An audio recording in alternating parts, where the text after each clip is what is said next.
Hello and welcome to Profiles in Risk. This is your host Tony Caña switching to my radio voice, and today I have with me Jordan Peace, CEO and co-founder at Fringe. Happy employees, happy bottom lines. I like that. Oh, and co-host of the How People Work podcast.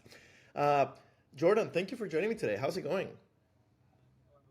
It's going great. Yeah, I've been enjoying doing a little podcasting myself lately, and it's a great venue to just kind of sit down with a friend or somebody that you're interested in the same thing and just talk. And I often forget the microphone's there, and I forget the audience exists, and I think that's the best way to do it. Fantastic, fantastic. And according to LinkedIn, you are in Richmond, Virginia, which great insurance town. And we are recording this on July 26, 2023, in the middle of a heat wave. Well, not for me. I'm currently down in what I guess is my summer home in Buenos Aires, Argentina. So it's winter for us, which is like 60 degrees and sunny today. Uh, so I really can't complain. But I'm guessing Richmond is at like 90 degrees today. Low 90s with humidity at about 1,000%. So All it just right. you walk Yeah. outside and you're just drenched immediately. Yeah, not envious. Beautiful city, but yeah, Yeah. definitely wouldn't. I'm glad that I'm missing the current heat wave. So we always give the guest the chance to give the elevator pitch. What is Fringe? Fringe is aptly named for fringe benefits. The idea is that we wanted to democratize what would have originally been maybe an executive benefit or something that only a few people in the company would have access to, and democratize that to all employees in a company. And so we kind of ask ourselves the question, if we got to start over with benefits, and if it wasn't such a firmly established thing, and there's going to be this type of insurance and this type of policy over here, but if we just got to start from scratch, where will we start? And obviously, health insurance is incredibly important and something that everybody needs. But we're trying to think outside the box. And we thought, well, what about services that you don't necessarily have to be sick or dead or disabled or 65 years old to benefit from, like a 401k? What about day to day? What about services that you and I utilize all the time, like an Uber, like an Airbnb, like your Spotify account? What if those things could be benefits to an employee that an employer would happily pay for in order to lead to retention and help employees want to recruit their friends and then stand out in the community as an employer of choice? And so we had this crazy idea in 2018 that the market would respond to something like that. And so we built a platform that essentially is a marketplace of lots of different brands and services, like some of the ones that I just mentioned. DoorDash would be another one, where employers can fund individual accounts for their employees, and they can take that currency, which we use points or fringe points, and they can buy the services that are most meaningful to them. Services that might reduce stress in their life. They might give them time back in their day. They might impact their family positively or simply spark joy. And so that's really the mission of Fringe, is to give employers a space to to very diverse workforce by giving people benefits that meet individual needs and very specific needs in their life right now today. Yeah. I am loving this. Okay. Uh, Any? so so looking back at my own career, I started my professional career in a transportation company that was willing to sponsor me for a work visa because I was an international student. And big within the transportation space, but only 3,000 employees overall, out of which the majority of them were out on the road. Only probably 200 of those of us white collar in the office. The benefits were not great. From the health insurance on, not great. Um, and then I come into insurance and I start my insurance career. I've always been PNC. I started at the Farm Bureau of Iowa, and medium-sized carrier. Right, they do 8 states. Great benefits.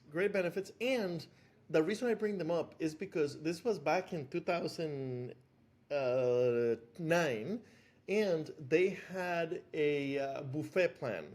Now there weren't a lot of creative options in the buffet, but what I remember is you could buy an extra week of vacation at whatever you made for a week, right? And I never took advantage of it in the year that I was there, but later on, when I moved to other carriers, I really wished I had that option because that became one of the most valuable benefits. Also, I've advocated a lot for student loan reimbursement as a benefit, especially for in my world of insurance professionals. Most of us already have a college degree when we get hired. It's hard to get into a career without a college degree. What we need help with is paying that student loan. And I hadn't even thought of the possibility of things like Uber, Airbnb, DoorDash, Massage Envy, whatever, being covered in a benefit style. So this is super interesting. And you probably don't know this, but I wrote the book on how to engage millennials within the insurance space as employees. When it comes to millennials and Gen Zers, yes, options, please. Let me customize my plan, right? Some of us are, young parents. I'm not, and like childcare benefits would be a great thing. Some of us are commuting and commuting benefits, right? Some of us are work from home. Like, let me furnish my place. What my apartment. Myself and my girlfriend, we're digital nomad travelers, right? So anything that like the Airbnb benefit for me would be gigantic because I basically live in Airbnb nowadays. And so yes, this is very much speaking my language. So Even within those categories, Tony, even like if you were just to take parents, for example, not mhm. all parents are the same. So, for example, some of my friends that, both spouses work, that childcare option is huge. But in my household, we have 5 children. So my wife has opted to stay home and raise the kids and be a full-time mom. So for her, five, I know that's another topic. We could spend 30 minutes on what that's like. He's about to fall out. But so she's at home. So for her, the childcare option, that's not what's needed. What's needed is grocery delivery. Things like that, where I don't have to pack 5 kids up in the van and I can just get on my Instacart, right? And go, boop, I hear that's well-being for her, right? So that's kind of the thing that we realized through this process is that everybody's going to define the benefits that they need so differently. And even if you categorize people in that way of young professionals and young parents and middle-aged and whatever, even amongst them, there's still a great diversity of needs. And there's no way an HR team can figure out what every single person wants. So you give choice. And that's really what solves that problem. Okay. Okay. So I've never been in HR. I'm a recruiter nowadays, but I've never been in HR generalist kind of thing. Um, my first concern when you were telling me about this was we can legally offer things like that as benefits. Like I don't know. I'm so used to like specific benefits that are tax deductible to the company.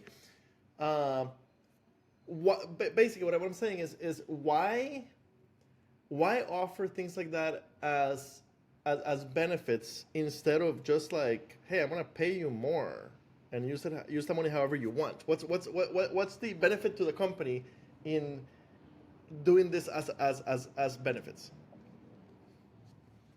It's a couple of different things. One, on the recruiting side, um, what you'll find is that benefits mean more to people from a standpoint of how I feel about my employer, how I feel about the culture of my employer, how I feel like I'm taken care of. They mean more than the salary. So, for example, if I were to say, "Hey, Tony, you make, let's just make up a number, $200,000 a year. If I paid you 200,001, if I gave you a $1,000 raise, you'd be kind of like most. Like what, a $1,000 raise? Like what, 0.5%? Like why? Like, why even bother?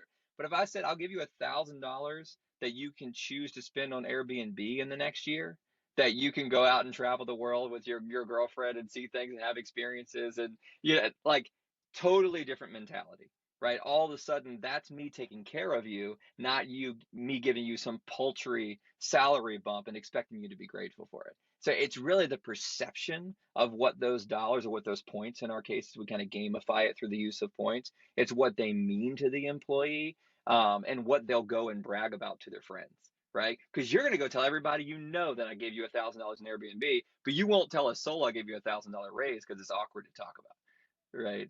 So it's very different.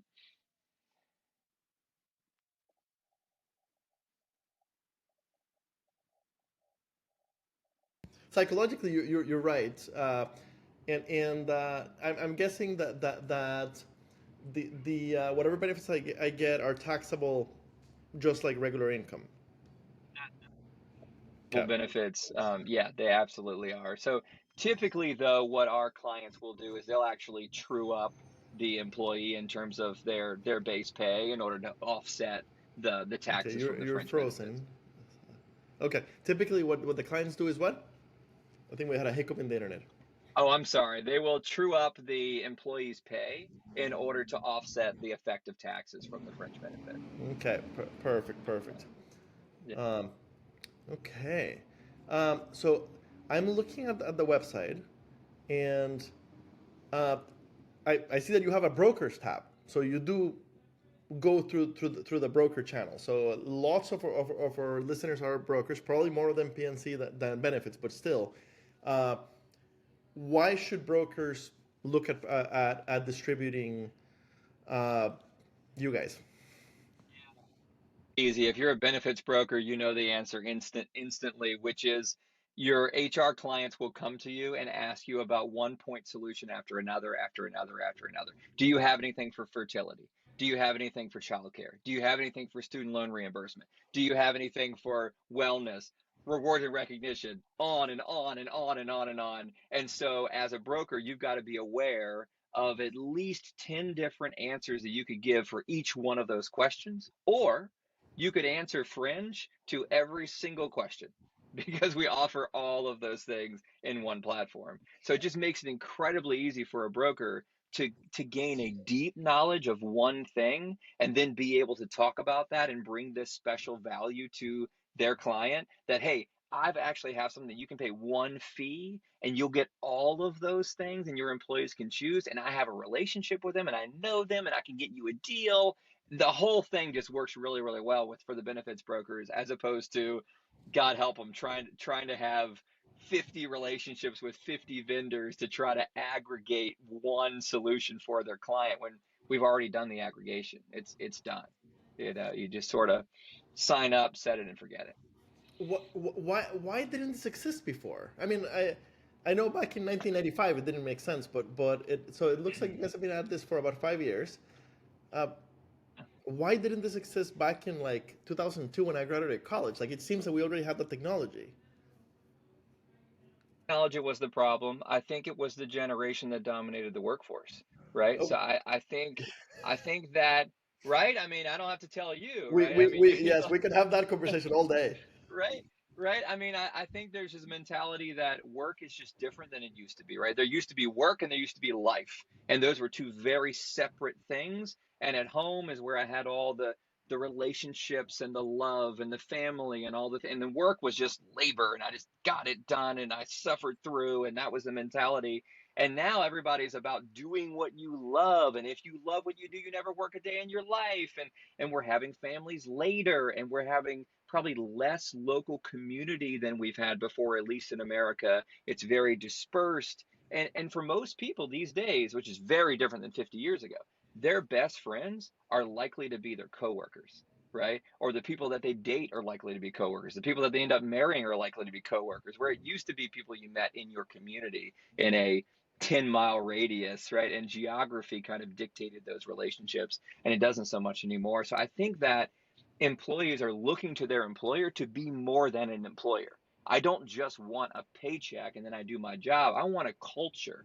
I want a mission. I want something I can believe in, right? And so there's this desire Preach. for so much more from an employer than there ever was before.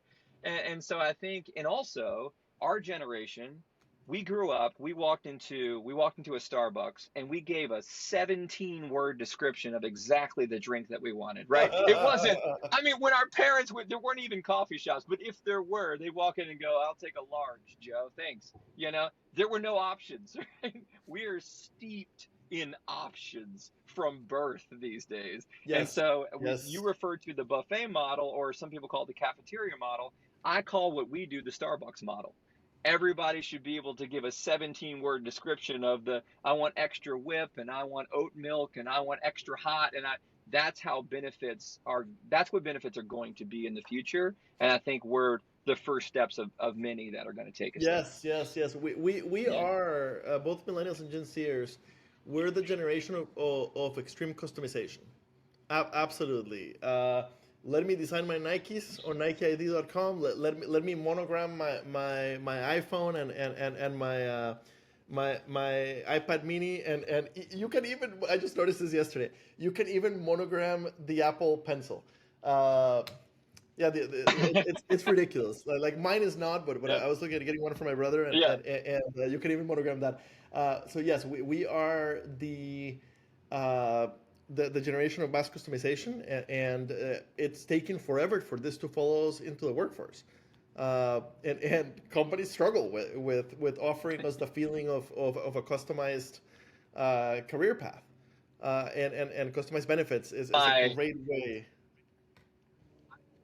could have brought you into my investment pitches with venture capitalists because it's exactly what I was saying that hey, what you're not realizing is that the workplace has not caught up to the marketplace yet. The marketplace is 30, 40 years ahead of the workplace in terms of this idea of customization and individualization and personalization, whatever word you want to use. And it's coming. It's coming fast. The more millennials are taking over and leading organizations and becoming high level management, you're going to see this explode, and we're going to be the ones sitting there in the benefit space ready to do it. And that's how we raised 20 some odd $1 million in the past 4 years, is because Fantastic. investors see that and go, oh yeah, wow, that is going to be a wave, and we're going to catch it. Fantastic.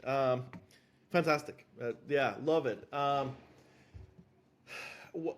What, what's the commission like for the brokers that sell it? Is it similar to traditional benefits packages? Benefits brokers, it's pretty unique. There's two different types of brokers out there in the world now. You've got your more traditional old school brokers that are like, I want to sell it, I want to get a commission, and then you have other ones that are really paid differently. That their consultants are paying their customers are paying a consultant fee. Okay. That no matter how much work they do with them, no matter how many decisions they make with them, they're just going to get the same fee. And so their Mm-hmm. motivation is, I just want to keep my client. So I want to Mm-hmm. give great advice because I want them to stick with me and not go to the other guy. Um, and so we both will commission and we will discount for their clients if we have a good working relationship with a broker, and sometimes even with their brokerage firm on the whole. Will strike a deal that any broker within that firm will get that same deal, that same commission structure. But I find for the most part, benefits brokers these days, they're just trying to be the best advice givers they can. They're trying to be experts and really know their stuff. And which is why I mentioned earlier, it's so hard for them because they get such a diversity of questions asked to them that their knowledge set has to be ridiculously broad. So it's nice when they can say, oh, well, I know Fringe and I know that Fringe does like 50 things for my client. So I can probably just give this answer every time and be okay when it comes to the non-insurance part of it. Right? Okay. Yeah. Fantastic. Um, this is a silly question because I am not a benefits guy, but the health piece, which I think for most Americans is the biggest thing we get through a benefits type of envelope, environment, structure, whatever. Uh, can any health provider of our choice play along with Fringe?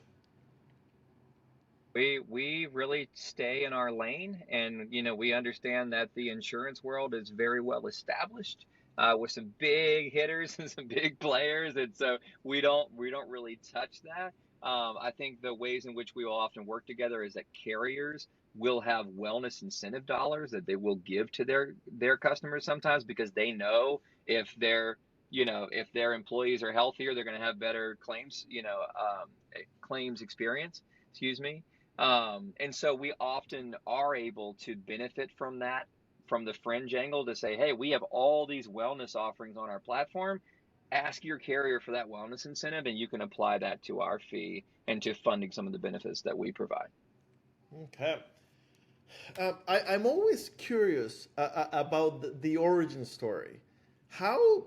So looking at your LinkedIn, it looks like you were a financial advisor for a very, very, very, very major life insurance company, which really, like in the U.S., basically means you were selling life insurance for, and I'm guessing benefits maybe, for a very large uh, life insurance company. So how did you realize that this was something you wanted to, that was needed, and number two, that you were the right person to tackle it?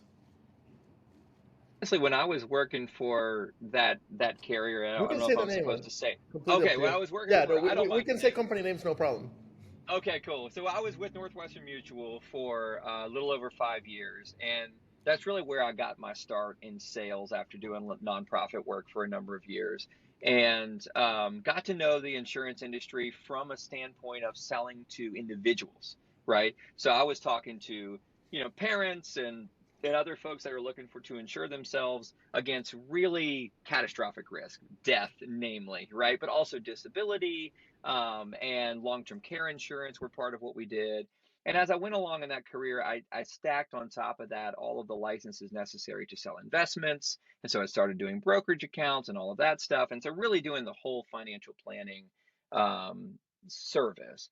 And after about 5 years, I felt really established from a knowledge set, but I really wanted to go to market differently in terms of how I served customers instead of necessarily saying, hey, here are the products that I have on the shelf, and I think this one fits you and that one fits you, and let's just kind of build a plan from that. I wanted to sell my mind and my knowledge instead. And so we actually, and by we, I mean me and Jason Murray, who's one of my co founders of Fringe, was also a co founder with me of our previous company called Greenhouse Money, where we did a knowledge based financial planning service where we had people pay us a monthly fee and they can meet with us as often as they liked. And we talked to them about budgeting and cash flow and their career and saving for retirement and all this kind of stuff. But one of the things, I'm telling you this story because one of the things that really stood out to me when there were no products on the shelf, where there was nothing I was trying to push, nothing I was trying to sell, what the conversations turned to were often three different things. One, a complete lack of understanding of the stock market or how it works.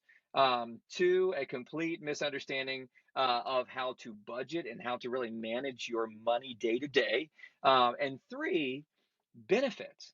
Benefits were a black hole in terms of people's kind of financial knowledge because I'd want to know what kind of benefits they had so that I understood how certain risks in their life were offset so that they needed to save or didn't need to save for different things like a disability or a long-term care event or whatever the case may be. So I was always asking all these benefits related questions and it was just like, wow, like no clue. I don't even understand the words you just used.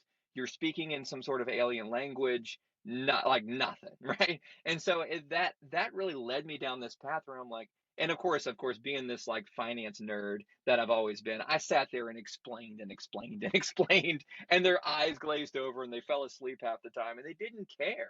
Mostly because they were young, and I was working with a lot of 20 and 30 somethings, and they're invincible and they're never going to die anyway. So whatever, right? Or get disabled or get sick. But also because, like I said, it's so unfamiliar. If you're not in this insurance game, you're not in this benefits game, you just don't know this stuff, right? You're just going to work and you're just going along, with your day. And so what I realized was not that benefits are not important. I'm not saying that. Traditional benefits are important.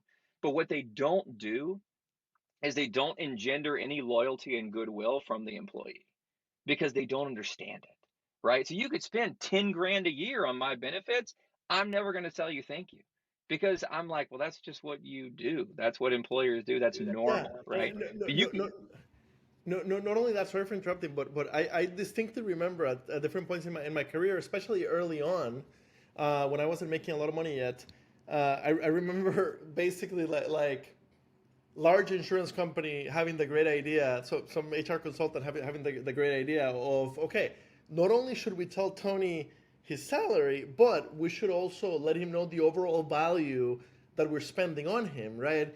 Uh, and all that left me with was like why don't you pay me that instead, right? Like, especially like I'm 20, I'm 20 something, like health insurance, like I know I have to have it, but all the other benefits are pretty meaningless right now. Uh, like it's like that total reward statement. You just like roll your exactly, eyes like, exactly could the I just total see reward that in statement. cash? More than anything, I went like, I'll take more cash, please, right? Instead of all this stuff that I'm just not going to use.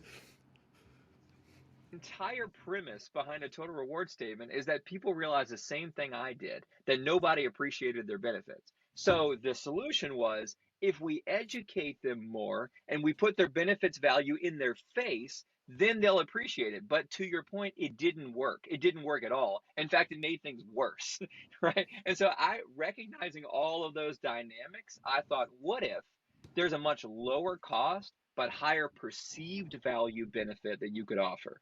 And that's when we started brainstorming and going, okay, we're millennials. We're pretty new in the workforce. What do I wish my employer gave me? And the first words out of my mouth were Netflix, Spotify, Uber. We just started brainstorming, came up with like a list of 100 things, all of which are now on our platform that actually exist in real life and at this point in time. But it then was just a dream. And so I think, to answer your question, that's why it didn't exist then. You didn't have the generation fighting for it. You didn't have it's just something that time had it just had to come along at its own given time, and now's the time, you know. Fantastic. I agree. I agree completely. Love it. I'm a fan. I'm self-employed nowadays. Don't have any of my own people either, so nobody to provide benefits for. But for the listeners, if you're still listening, you are either a broker that can sell the stuff, in which case, what are you waiting for? Uh, Fringe.us is the website, or you are some sort of leader, HR leader, etc., at a carrier. Same story. What are you waiting for? Like this is yes, this is what we want. Please, please, and Give the people what they want. exactly. And if you are just a worker bee and still listening because you'd love to have this, tell your management about it, right? Spread the word. I am really curious. I'm guessing. I'm guessing that right now, like 85% of your clients are tech companies that are like very like benefit forward. Uh, is that the case? Are there some traditional companies that are doing this that you could share stories from? Guessed that as well. And when we first started, in terms of who we were targeting on LinkedIn and Google Ads and all of that, it was very much tech, tech, tech, tech.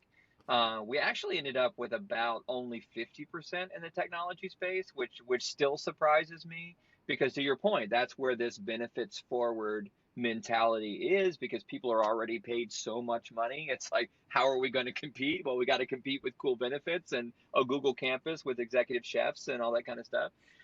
So we're like we're like the mobile version of that, right? Of the Google campus, right? The work from home version of that.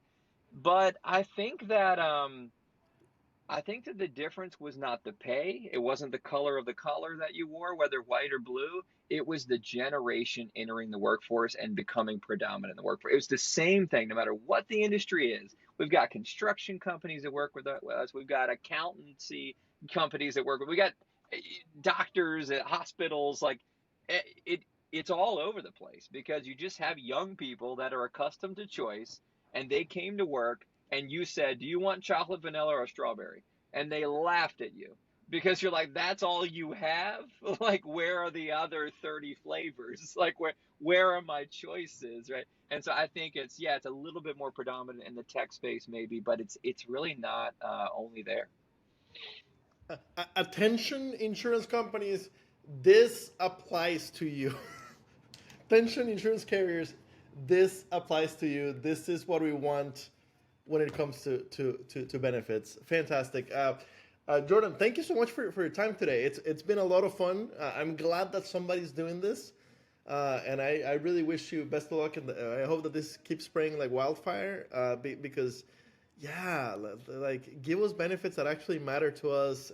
And the more diverse the workforce gets, and millennials are the most diverse generation ever. Gen Z is even more diverse, and they've been here for a few years Yeah.